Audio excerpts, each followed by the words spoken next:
semua, di video ini aku bakal bahas materi perpajakan dari bab 2 sampai bab 6. Oke, bab 2 tentang pajak penghasilan umum yang menjadi subjek pajak PPh yaitu ada orang pribadi, kedua badan yaitu ada PT, CV, BUMN, BUMD, perseroan lainnya, firma, koperasi, dan lain-lain. Yang ketiga ada bentuk usaha tetap. Lalu yang tidak termasuk subjek pajak PPh yaitu ada kantor atau badan perwakilan negara asing, kedua pejabat perwakilan diplomatik dan konsultan atau pejabat lain dari negara asing, dan orang-orang yang diperbantukan kepada mereka yang bekerja pada mereka dan bertempat tinggal bersama-sama mereka dengan syarat. Yang ketiga, organisasi internasional dengan syarat, dan lain-lain. Objek pajak PPh yang menjadi objek pajak PPh adalah penghasilan. Pengertian penghasilan sesuai dengan UU Nomor 36 Tahun 2008 adalah setiap tambahan kemampuan ekonomis yang diterima atau diperoleh wajib pajak baik yang berasal dari Indonesia maupun dari luar Indonesia yang dapat dipakai untuk konsumsi atau menambah kekayaan WP yang bersangkutan dengan nama dan dalam bentuk apapun. Yang dikecualikan dari objek pajak PPh yaitu ada penghasilan berupa bantuan atau sumbangan, harta ibahan. Yang kedua warisan, ketiga harta termasuk setoran tunai yang diterima oleh badan pemerintah yang memenuhi kriteria. Lengkapnya di sini. Lalu cara menghitung penghasilan kena pajak PPh yaitu besarnya PKP bagi wajib pajak dalam negeri dan bentuk usaha tetap ditentukan berdasarkan penghasilan bruto dikurangi biaya untuk mendapatkan, menagih, memelihara penghasilan. Apabila mengalami kerugian tersebut dikompensasikan dengan penghasilan mulai tahun pajak berikutnya berturut-turut sampai 5 tahun. Berikut tabel penghasilan tidak kena pajak orang pribadi dalam negeri. Tarif pajak PPh yaitu besarnya tarif PPh untuk wajib pajak dalam negeri menurut UU Nomor 36 Tahun 2008 adalah sebagai berikut. Pertama, wajib pajak orang pribadi dalam negeri, berikut tabel lapisan penghasilan kena pajak PPh. Yang kedua, wajib pajak badan dalam negeri dan wajib pajak bentuk usaha tetap adalah sebesar 28%. Lalu bab 3 tentang pajak penghasilan ada pasal 21 dan 26. Pada pajak penghasilan pasal 21, wajib pajak PPh pasal 21 yaitu penerima penghasilan yang dipotong PPh pasal 21 adalah orang pribadi yang merupakan pegawai, penerima uang pesangon, pensiun atau uang manfaat pensiun, tunjangan hari tua atau jaminan hari tua termasuk ahli warisnya. Ketiga, bukan pegawai yang menerima penghasilan sehubungan dengan pekerjaan, jasa, atau kegiatan. Dan bukan wajib pajak PPh pasal 21 yaitu pejabat perwakilan diplomatik dan konsultan atau pejabat lain dari negara asing yang diperbantukan kepada mereka yang bekerja pada dan bertempat tinggal bersama mereka dengan syarat bukan warga Indonesia. Kedua, pejabat perwakilan organisasi internasional yang ditetapkan dengan keputusan Menteri Keuangan dengan syarat bukan warga negara Indonesia dan tidak menjalankan usaha atau kegiatan atau pekerjaan lain untuk memperoleh penghasilan dari Indonesia dan lain-lain. Pemotong pajak PPh pasal 21 dilampirkan di sini. Lalu pajak penghasilan tidak kena pajak PPh pasal 21 yaitu besarnya penghasilan tidak kena pajak WP orang pribadi subjek pajak dalam negeri per tahun adalah berikut tabel PTKP PPh pasal 21 per tahun. Besarnya penghasilan tidak kena pajak WP orang pribadi subjek pajak dalam negeri per bulan adalah berlaku mulai 1 Juli 2016. Berikut tabel PTKP PPh pasal 21 per bulan. Besarnya PTKP bagi karyawati kawin adalah sebesar PTKP untuk dirinya sendiri. Karyawati kawin yang dapat menunjukkan keterangan tertulis rendahnya diri dari camat menyatakan suaminya tidak memperoleh penghasilan. Besarnya PTKP adalah PTKP untuk dirinya sendiri ditambah PTKP untuk status kawin dan PTKP untuk keluarga yang menjadi tanggungannya. Bagi karyawati tidak kawin, besarnya PTKP seperti PTKP untuk dirinya sendiri ditambah PTKP untuk keluarga yang menjadi tanggungannya. Cara perhitungan pajak PPh pasal 21. Berikut tabel rumusan perhitungan pajak PPh pasal 21. Pajak penghasilan pasal 26 adalah pajak yang penghasilan atas penghasilan yang diterima atau diperoleh wajib pajak luar negeri dari Indonesia selain penghasilan usaha yang diperoleh melalui bentuk usaha tetap di Indonesia. Wajib pajak PPh pasal 26 yang dikenakan pemotongan pajak penghasilan pasal 26 adalah wajib pajak yang luar negeri baik orang pribadi atau badan selain bentuk usaha tetap yang menerima atau memperoleh penghasilan. Bukan wajib pajak PPh pasal 26 dilampirkan di layar berikut. Lalu pada pemotong pajak PPh pasal 26 yaitu pemberi kerja, bendaharawan atau pemegang kas pemerintah termasuk bendahara atau pemegang kas pada pemerintah pusat. Yang ketiga, dana pensiun, yaitu badan penyelenggara jaminan sosial tenaga atau badan-badan lain yang membayar uang pensiun dan tunjangan hari tua atau jaminan hari tua. Tidak termasuk sebagai pemberi kerja yang mempunyai kewajiban untuk melakukan pemotongan pajak PPh pasal 26 adalah pertama, kantor perwakilan negara asing. Kedua, organisasi internasional yang telah ditetapkan oleh Menteri Keuangan. Tiga, pemberi kerja orang pribadi yang tidak melakukan kegiatan usaha atau pekerjaan bebas yang semata-mata mempekerjakan orang untuk melakukan pekerjaan rumah tangga. Lalu saat terutang, penyetoran dan pelaporan PPh pasal 26 dilampirkan di layar berikut.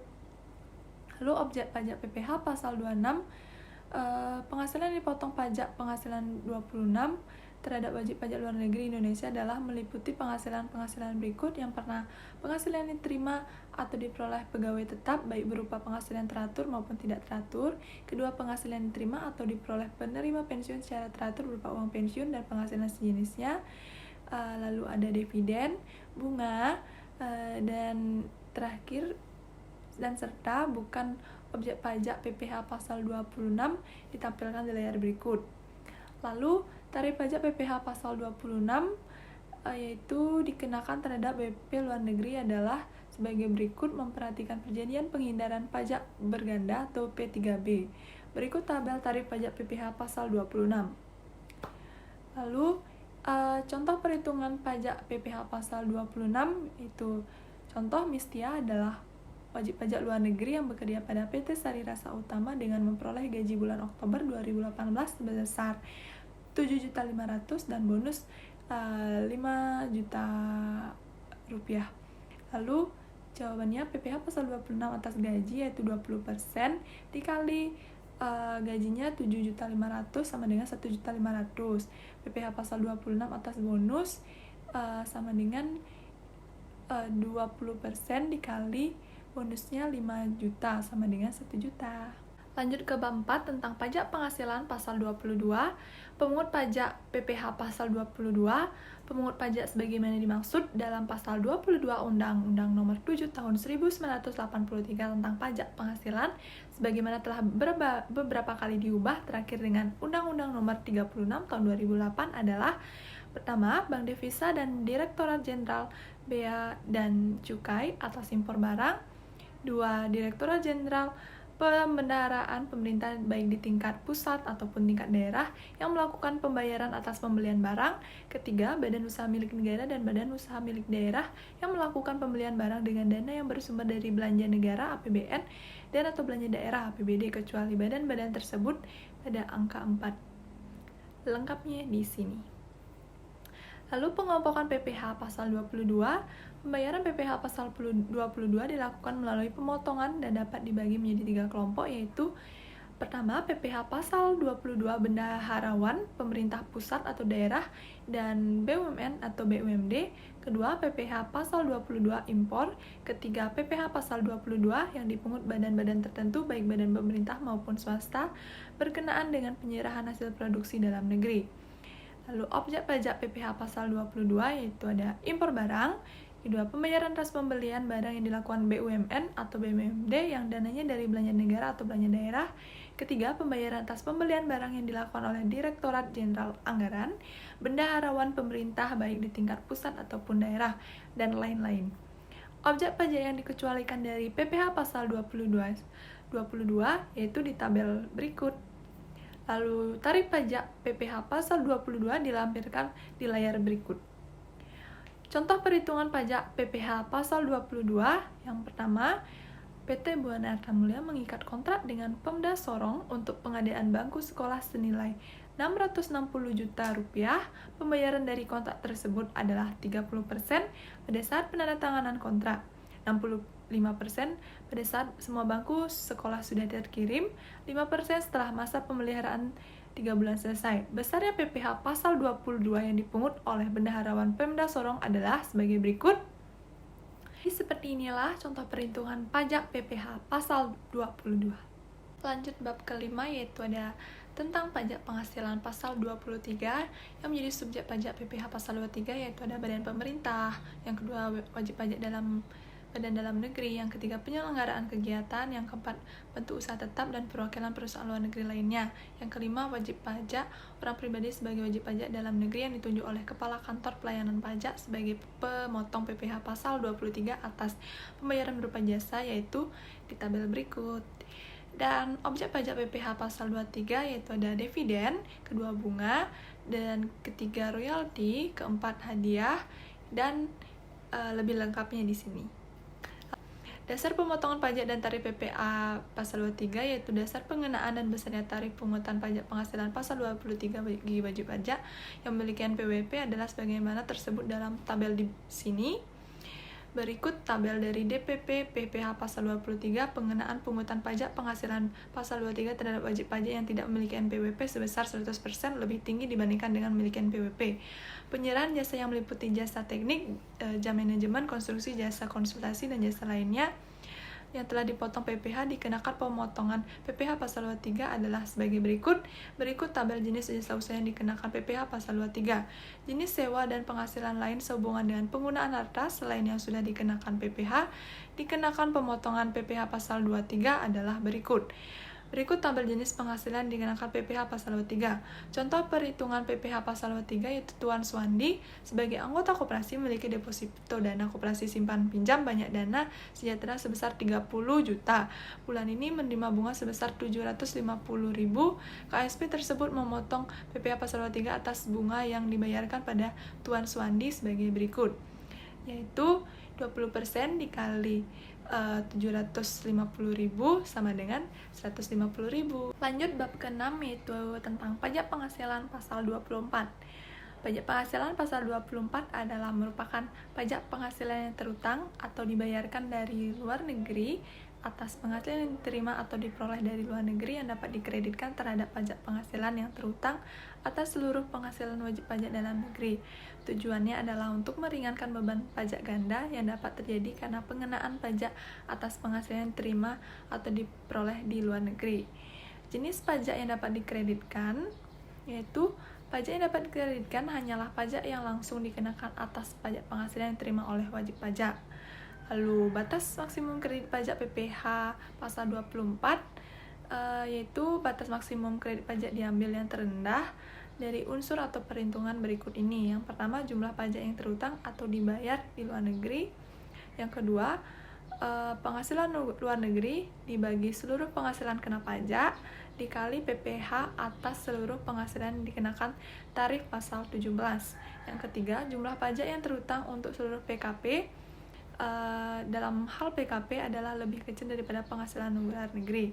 Apabila penghasilan luar negeri berasal dari beberapa negara, maka perhitungan batas maksimum kredit pajak dilakukan untuk masing-masing negara.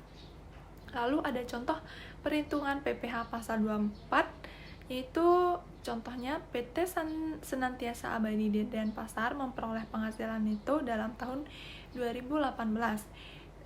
Yang A, di dalam negeri Rp 1 miliar, yang B, di Jepang tarif 30% Rp 1 miliar, dan dari Singapura tarif 20% yaitu 2 miliar. Hitunglah jumlah maksimum kredit pajak luar negeri. Jawabannya itu jumlah penghasilan luar negeri 1 miliar ditambah 2 miliar sama dengan 3 miliar. Penghasilan dalam negeri sama dengan 1 miliar tambah total penghasilan dalam dan luar negeri sama dengan 4 miliar. Apabila jumlah penghasilan itu sama dengan PKP, maka sesuai dengan tarif pasal 17. Pajak penghasilan yang terutang adalah 25% dikali 4 miliar sama dengan 1 miliar. Jumlah pajak yang terutang atau dibayar di luar negeri untuk A, Jepang 30% dikali 1 miliar sama dengan 300 juta. Untuk Singapura 20% dikali 2 miliar sama dengan 400 juta. Batas maksimum kredit pajak luar negeri yang di negara Jepang 1 miliar dibagi 250 juta dikali 1 miliar sama dengan 4 miliar. Negara Singapura 2 miliar dibagi 500 juta dikali 1 miliar sama dengan 4 miliar. Maka jumlah maksimum kredit pajak luar negeri yang diperkenakan adalah untuk Jepang 250 juta, untuk Singapura 400 juta, dan ditotalkan jadinya 650 juta. Pajak penghasilan terutang oleh PT Senantiasa Abadi sebesar 1 miliar dikurang 650 juta sama dengan 350 juta.